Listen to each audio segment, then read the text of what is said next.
She leaned toward the small, square screen because curiosity had been her smallest habit, and the image looked back with a patience that was not the city's, not the hours, not anyone's she knew. The frame showed the building's inner corridor, the place between the elevator and the service door she imagined when rehearsing her exits, washed in the kind of amber light that lived more in memory than in electricity. Something stood at the seam where plaster became shadow, a tall, thin suggestion of a person whose outlines blurred like a reflection seen through rain. It did not move the way a human moves. It waited as if waiting were a form of timekeeping, as if time itself owed it an answer. Celeste Marorrow sat very still. The rest of her life, the bright life that paid attention to collars and camera angles and what to say when applause must be acknowledged, had trained her to measure everything by witness. To be admired is to be counted, and her days were carefully counted, appointments, appearances, the hours when she must be luminous and the hours she could permit herself dark. But on the screen, in that unornamented grain, admiration could not fit. The figure's patience claimed something the public had never asked for. Not applause, not acknowledgement, but recognition. There were other explanations, small and pragmatic. A shadow from a delivery man, the ghost of a hat rack, the trick of a passing taxi light. She rewound the footage and watched the grain in the camera's small mouth swallow and return the thing several times. Each time, the seam remained where it had been, the amber unreplaced, the figure patient. When the call from her assistant came, soft, rehearsed, Celeste smiled into the receiver as if into a mirror she had practiced with 100 times. "Everything all right?" her assistant asked. There was nothing visibly wrong to tell. Celeste only said, "I found something on the feed." And then, because her life taught her to direct attention outward even when it was collapsing inward, added, "I'll handle it. If this is drawing you in, like and stay with the story. People like her learn early how to replace hunger with purpose. You stage yourself to be seen because being seen keeps you whole, or at least it keeps you continuous. A socialite is a person whose hours are stitched by lenses and lenses after images." Celeste's clothes, conversations, charitable faces were not costumes as much as they were a grammar, how she navigated the city's traffic of regard. So when something she could not name returned the stare, it did not merely frighten her. It rearranged the terms she understood about being known. The days that followed the camera check were all small dissonances. Mirrors were the first to betray her. She would pass a silvered shop window and, for an instant, see the corridor instead. Amber light threading itself along the glass, the outline of a shape not entirely a person standing at the edge of her reflection. The effect was never the same twice. Sometimes the corridor slid into the storefront, and the mannequins were suddenly stage props. Sometimes the reflection of the streetlight bled into the seam and made the figure's edges tremble like candle flame. She turned away and found herself staring at her own face as if it were a mask misplaced on an old friend. Taxi mirrors told the same small stories. In the elevator at the municipal theater, she caught herself in the polished metal, and the corridor filled the mirror instead. Its amber a private spotlight that made the varnished buttons look like a constellation. Between a cup of coffee and an afternoon of fittings, she would pull up the camera app, where the footage saved by the tiny lens waited like a bird in its nest. The clip remained, the figure at the seam, unblinking, patient, as if the corridor itself had learned to stand watch. She began to collect evidence the way she collected shoes, obsessively, methodically, with a kind of fidelity that had nothing to do with proof. A scrap of faded carpet appeared at the back of a dry cleaning bag where a seam in a gown had been pinned. Its weave was coarse and smelled faintly of dust and something else. Resin, perhaps, or the dark, dry scent of wood stored in a long-closed room. An elderly stagehand at the theater, one with soot in the creases of his palms and a name that slid off tongues, Marlowe, he called himself, said he had seen a shadow at the lip of the stage when the house lights were dimmed for rewiring months before. "You don't think of that kind of thing in our line," he murmured, as if committing rumor to a ledger. But it was there, between the wings, like a memory that won't leave. Marlowe's eyes were small live things under ridges of skin. He mentioned the amber light without meaning to make a point, and went back to polishing the footlights as if polishing could erase what he had seen. Rumor is a kind of civic weather, and the city always had rumors. People with opinions and nothing else to stake them on speculated in cafes and over clattering keyboards. "A late-night intruder," read one passing headline. "Troubling shadow in penthouse corridor," read another. A columnist spun a tale about an over-imagined socialite who had engineered a publicity stunt that misfired. None of these suggestions touched what Celeste felt in her chest when she watched the footage, and there were now pieces of footage. A delivery camera caught a sliver through a gap in the stairwell's private feed. A grainy phone clip from a security guard on a break recorded the corridor's amber seam and the slender watchfulness within it. Each image spoke the same quiet. This thing repeated itself with a regularity that suggested not randomness but ritual. The presence, if it could be called presence, made itself known by the simple economy of doors and seams. It did not burst through glass or fling itself at her during a gala. It did what something that keeps watches does. It stationed itself at thresholds. Celeste discovered traces of it where she would least expect to be unsettled. The gap left when her dressing room curtain was not quite closed, a sliver of light that hinted at a hallway she had not recalled. The outline it made when sunlight hit the hallway mirror just so, giving the sense of someone standing just behind her own reflection. Even during interviews, when her smile was calibrated to be perfectly forgiving, her mind would slide sideways and dwell on some thin, amber seam she'd seen in the camera, imagining the figure waiting on the other side of routine. She began to track the seams. Night after night, she returned to the feed and fast-forwarded, rewound, slowed the clip to a crawl, staring until the graininess of the image turned into texture she could almost touch. The figure was patient enough to make impatience feel like a trespass. There were nights when she dared herself not to look. There were others when she watched until the dawn bled into her drapes and the city's streetlights winked out like 1,000 tiny absolutions. When she was not watching the footage, she felt watched in the way one feels remembered by someone who remembers the wrong things. The memory that is more intimate than a photograph, more precise than a biography. Not what she performed, but what she was when no one clapped. If anyone had asked her, Celeste might have said that she wanted admiration and its comforts, invitations, a cause to champion, the gentle inflation of esteem.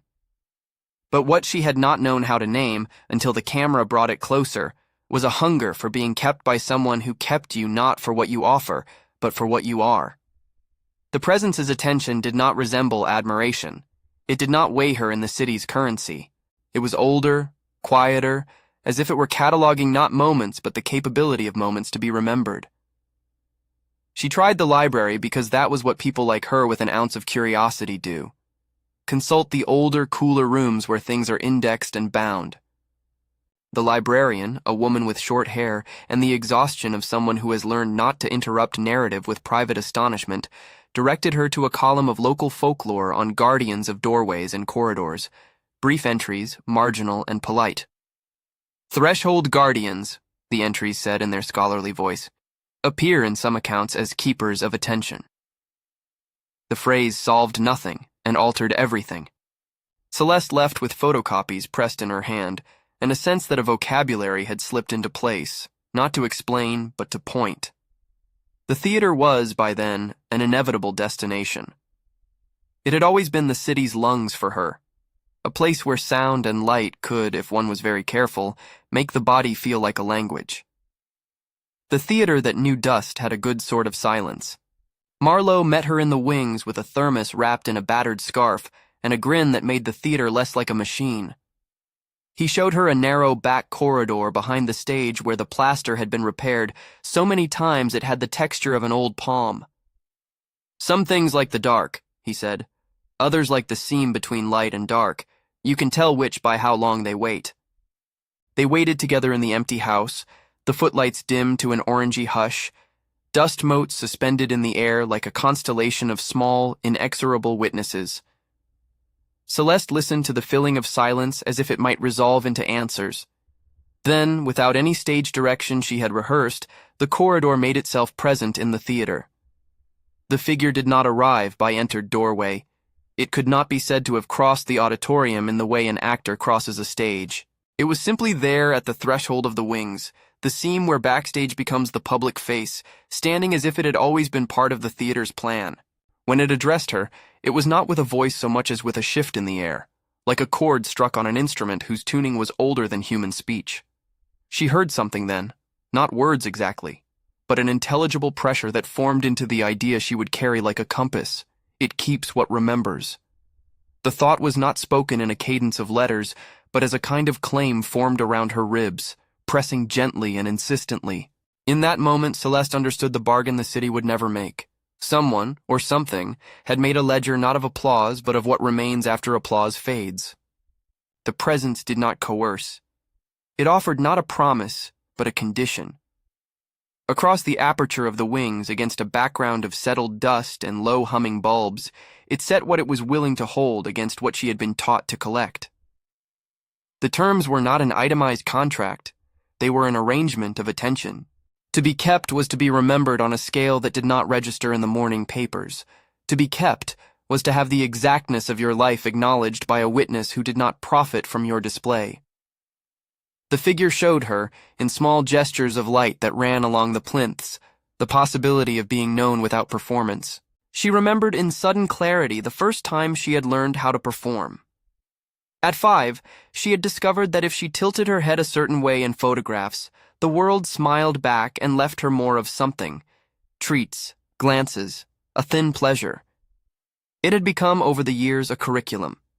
She had learned to calibrate grief to be charitable and charity to be photogenic.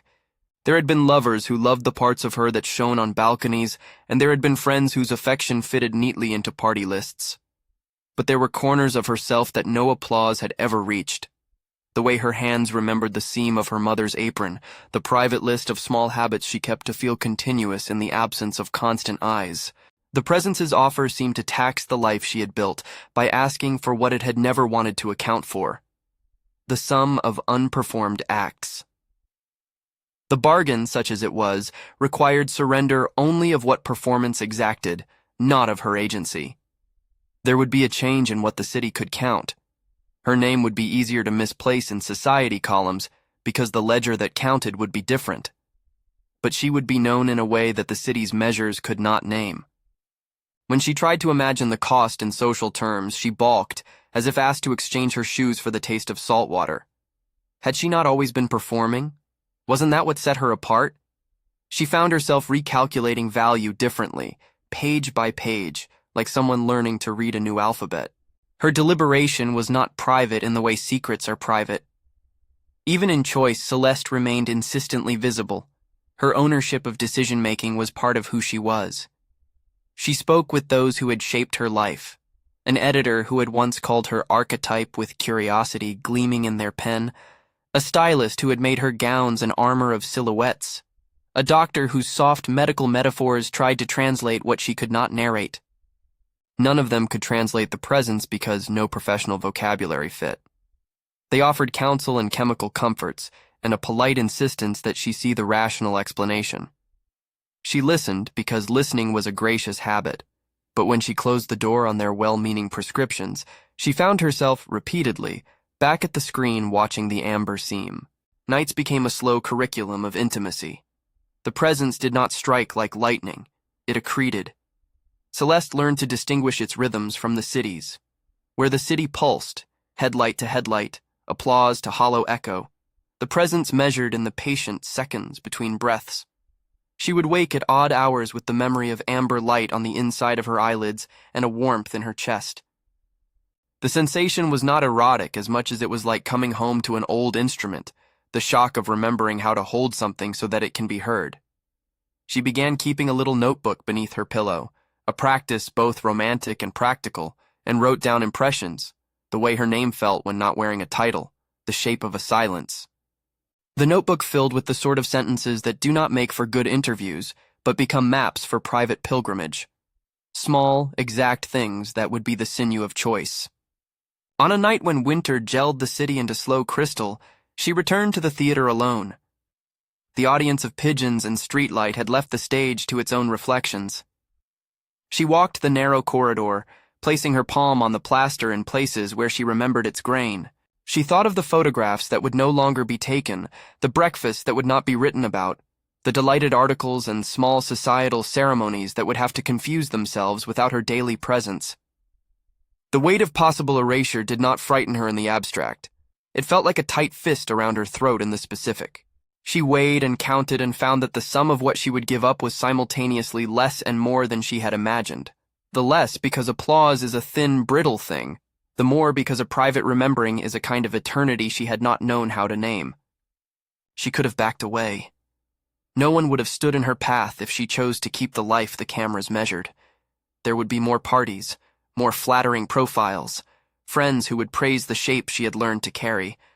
But there was a blooming emptiness on the other side of those prospected comforts, a life that would look like continuity, but read like annotation.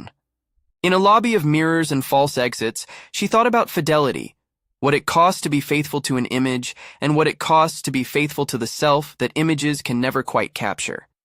The presence in its patient place at thresholds had offered not coercion but recognition. The word recognition is a simple one, but it can be an irreversible force. When she told herself she had decided, when she made the decision in the small, ordinary way people make life-altering choices by placing one foot forward and keeping it there, the theater held its breath. Celeste walked into the corridor that had been appearing in mirrors and phone clips, each step a small sacrament. The air tasted of dust warmed by the bulbs, an odor she would later find she could not name precisely, and yet would remember with the entirety of her mouth. The presence stood where it had always stood, a seam of shadow and light. It did not grasp her. It did not need to. Instead, the light arranged itself around her as if setting a frame in every small detail of her. Collarbone, the inside of a wrist, the line of a hip that had learned to present itself to cameras, was acknowledged and set to a pitch that made her body sing in a frequency wholly private. The transformation lacked spectacle. There was no tearing of doors or sudden jangling of headlines, only the slow, intimate unmaking of expectations. Amber light folded like a palm across her shoulders. It rewove the small garments of identity, the comfortable habituated phrases, the rehearsed gestures, into something quieter. She felt in her bones the removal of a varnish layer, not the loss of being seen, but the removal of the shape that public sight had made of her. There was a pain in it, soft and steady as a bruise, but pain of a kind that means one has been altered, not destroyed. To an outside observer, the transformation would look like absence. The morning after she left, the doorman found the penthouse door ajar and the living room air cool as if someone had gone out and simply not returned. Dresses hung on their racks, untouched, as if she had left in haste or in a mood to return. The security footage, replayed by journalists and uploaded to networks that lived to dispense certainty, showed the corridor and then blankness. Some images from the archive persisted. Grainy, suggestive, the amber seam where the figure stood. But none of them constituted proof in a legal sense. Proof, the city decided, required the solidity of facts. A photograph with a face, a witness with a profession. Instead, they had a dozen contradictory vignettes, each one more or less plausible than the last. Marlowe, ever faithful, sent a terse note to a gossip who fancied herself a chronicler of vanished celebrities. She walked into a seam of light, the note read, and when the world received those words, they became a parable or a punchline depending on the reader's appetite. The tabloids tried to fill the space she left with explanations, a staged walkaway, a suicide rumor born of appetite, an exotic lover, a psychosis, a publicity stunt that had gone wrong. People prefer narratives where cause and motive have explanatory neatness. What remained, for those who loved a tidy story, was an absence that could be slotted into any of their comfortable tales. But the city is also a place of witnesses who do not fit into neat narratives. There were the doormen who swore to seeing two shapes between the tall brick buildings at dawn, one slender and human, the other steadier, like a shadow given form.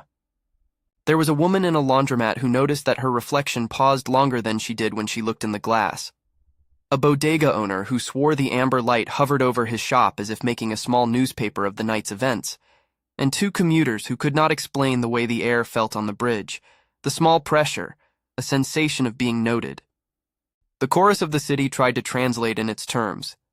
Two silhouettes, wrote one late-night commenter, and the image went viral among those with appetite for the uncanny. The stories proliferated because people prefer to talk about what they do not understand. Rumor is the city's attempt at consolation. The presence returned nightly, exactly on time, standing at the seam of light the way a lover waits at the small seconds of dawn. Sometimes it came alone, sometimes it stood with her, and the two figures, one human, newly unadorned by public ritual, and one not human in the sense the cameras could not parse, would cross the space between buildings, two small shapes making an outline against amber sky. Those who happened to catch them described their posture as intimate in ways that made the paper's editorialists misinterpret tenderness for melodrama. None of the watchers could say what the presence required from her beyond the simple fact of being remembered. But that was and is a radical economy, to be held not because your life can be sold, but because it is a thing worthy of keeping. People invented reasons for noise in place of the quiet truth. Columnists suggested she had staged the whole thing to test the appetite of the public. Others said she had been consumed by a private melancholy and drifted away. Many lauded the absence as a noble renunciation of celebrity. Some found the notion romantic, others found it grotesque. The interviews that followed her disappearance were polite excavations.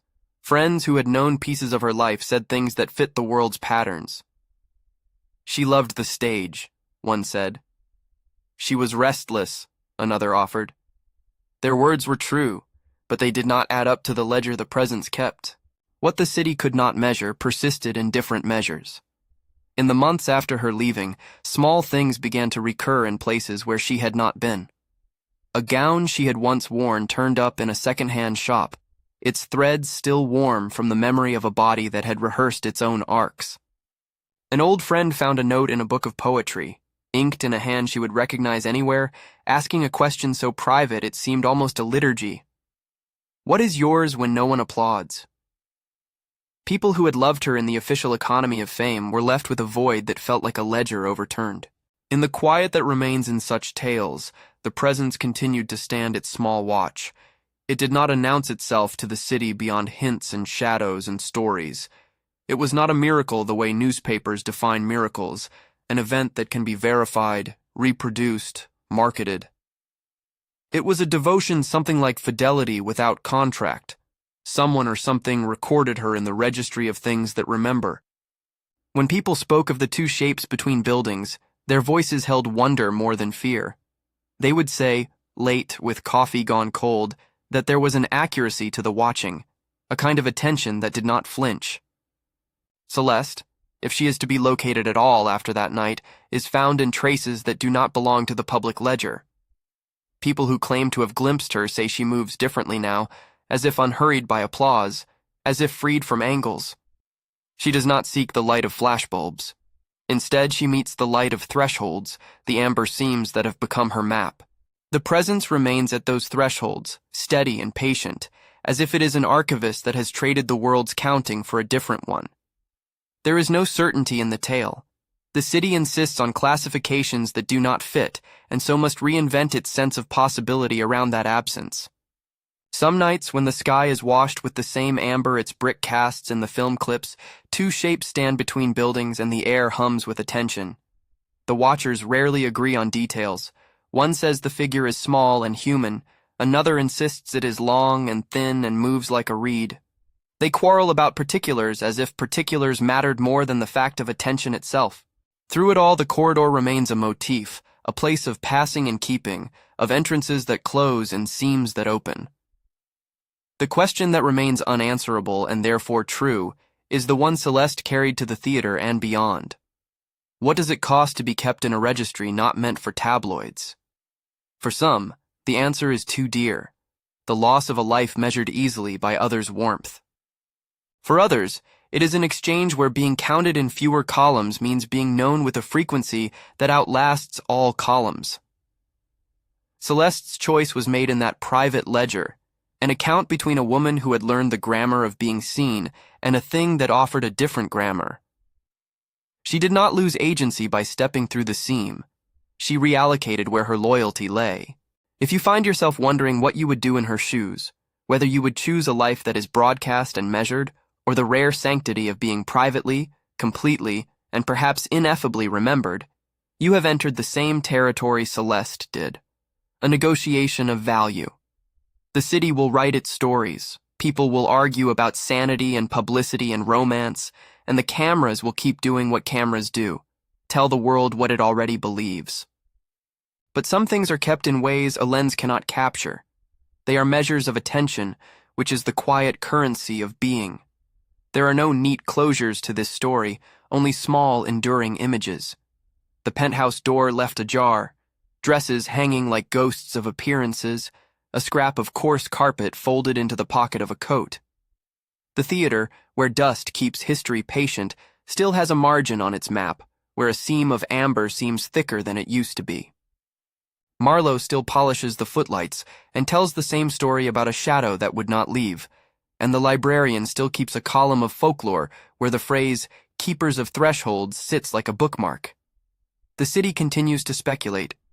Some claim she walked into the seam and was remade, others that she was lost to a melancholy only the rich can cultivate.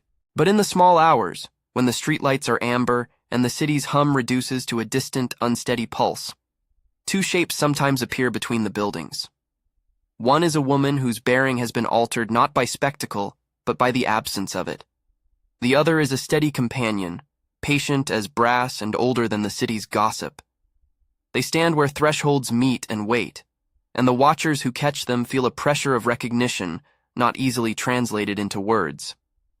If you have a thought about what you'd choose, be counted widely but thinly, or kept privately and completely, leave it in the comments. Subscribe for more long-form tales that inhabit the seam between the seen and the remembered.